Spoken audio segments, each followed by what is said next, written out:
Hi there, I'm John from CNCKing.com, and today I'm going to make a custom pine coaster with a polycarbonate inlay.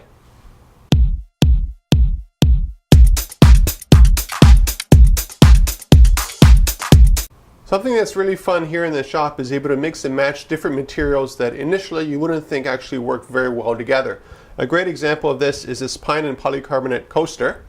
Now, pine is a very easy wood to work with, and because of the deadline of this project, we need something that can be sanded fast, worked fast, everything is fast.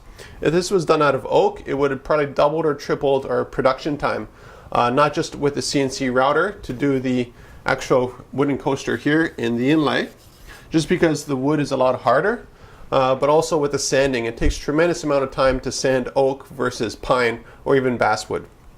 Now, the inlay here is unique. This is not laser printed. This is actually polycarbonate, and this is actually fiber laser color changed. So the process with that is essentially the same as annealing. So what we'll do now, we'll take a look at the first step, which is making the polycarbonate or bulletproof glass inlay.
Although my Austrian Trotec machine, the one behind me right here, has two laser sources in it, a fiber and a CO2, I still needed to do this polycarbonate process in two processes.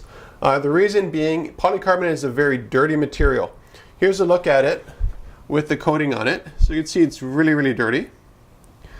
And if I do it without the coating on it, what happens is that it stains the actual surface of the clear polycarbonate yellow that's really, really hard to take off. So it's just easier for me, production wise, to just cut out all the little squares, as you see here, to spec, so that they fit actually right inside of the coaster, as you can see here.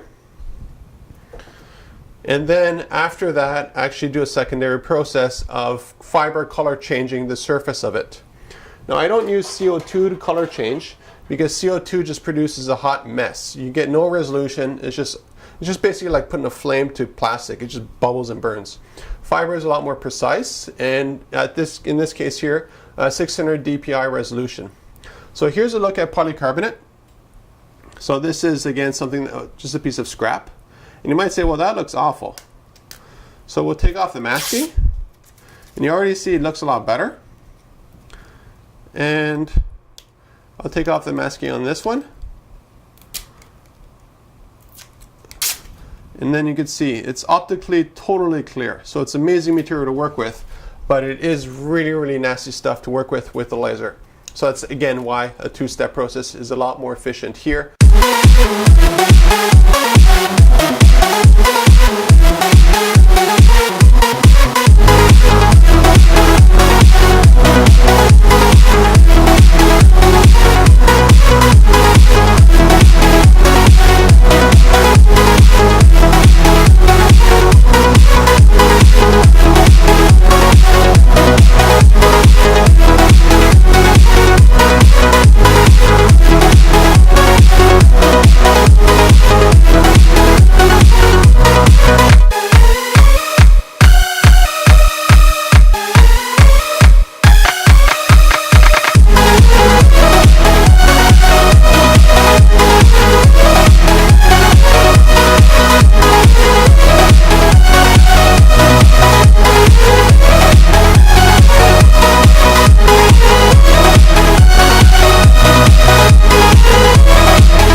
you're curious as to the blackening process here on the polycarbonate, it's totally permanent. It's exactly the same settings and speeds and everything as what we do with stainless steel. So here's annealed stainless steel, and here is, I can't think of another word for it, but here's annealed polycarbonate. It's exactly the same. It's nice and smooth, and the reason again it's smooth is because I actually did it reverse, so that any of the grip tape sort of texture that has to it would be underneath the coaster instead of above it. That kind of helps with the coaster itself, because what you end up doing is you have basically grip tape on the back of this by default, so it doesn't really move around. Here there's less than a millimeter, maybe 1/16 of play, and that's on purpose just because pine can expand and contract when it's outside in all the different seasons.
What you see behind me here is our ShopBot desktop. It's the world's most amazing wood chipper.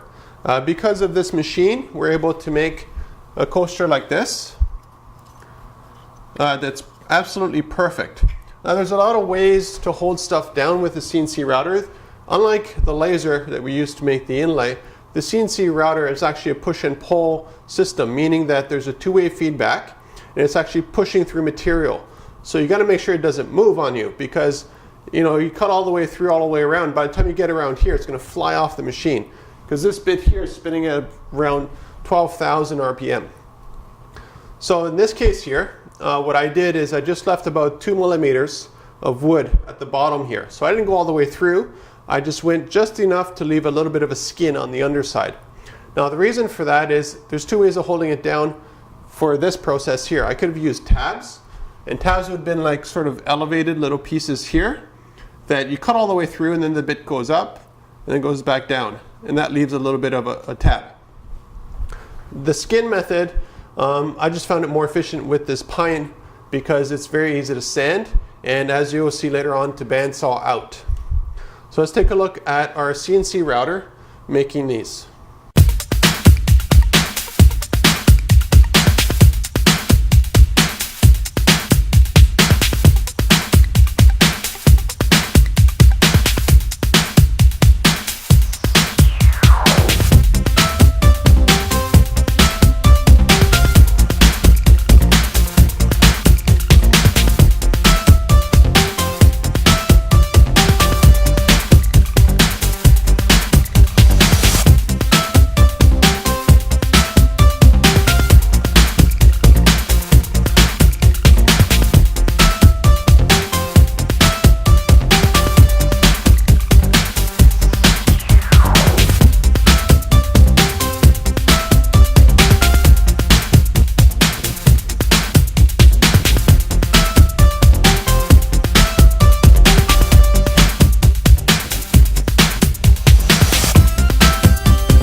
having a small little skin here is that it's very easy to cut with our industrial bandsaw. The bandsaw does an amazing job of actually separating all the different units, so then after that you can go into the sanding process. The reason I use a bandsaw over, let's say, a jigsaw goes up and down, so that this would actually cause maybe some ripping at the bottom or some other issues production-wise. Using a bandsaw, it's always a straight downwards pressure and cutting process. So it's a nice smooth result. And my goal isn't to actually cut them totally perfect on the edge with the bandsaw. My goal is just to separate them and just remove, maybe a quarter of an inch or something like that all the way around. Because what the sander will do is make it flush. So again, I use each machine as a plus and a negative, and I try to get as many pluses with the process that I'm using so that later on in the process I don't have as many negatives or issues to deal with production-wise.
I don't quite know why. Sometimes you get pine, and when you cut the pine with the CNC router, you end up with really nice edges everywhere.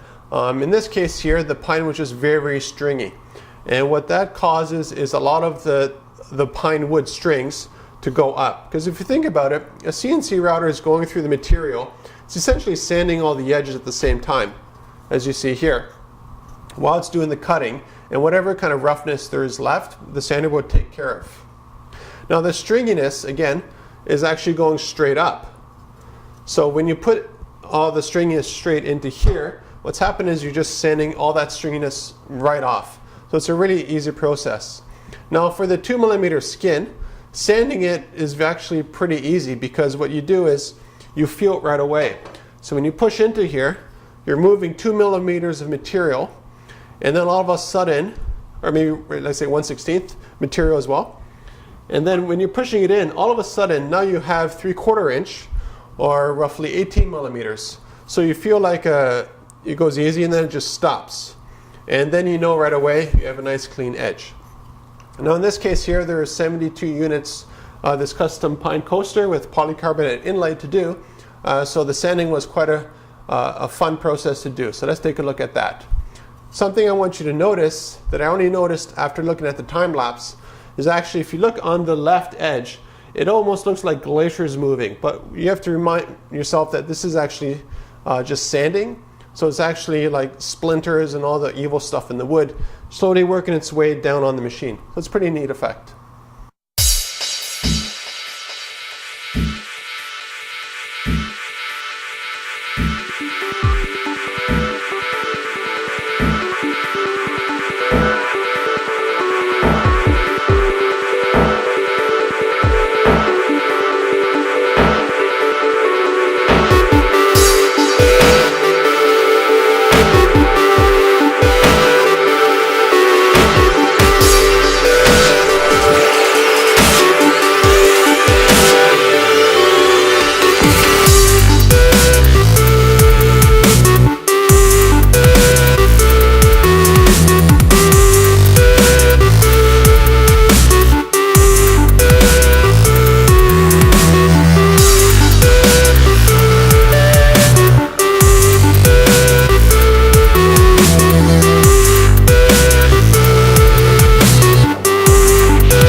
It's quite amazing how many different pieces of machinery are required to make something as simple as a coaster.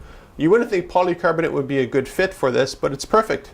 It's basically the same as stainless steel in my opinion. The only difference is that it's stainless steel that's transparent. So if you're looking for something that's very unique, contact me at CNCKing.com. And because we do everything in-house across different materials, we can actually do this thing at totally different specs. So let's say, for instance, you had a logo that was a rectangle or a square or a triangle, and you wanted this thing to have a whole bunch of different shapes to it, different sizes. As you saw, we can do that no problem at all. Again, whatever you want, we can make. Contact me at CNCKing.com.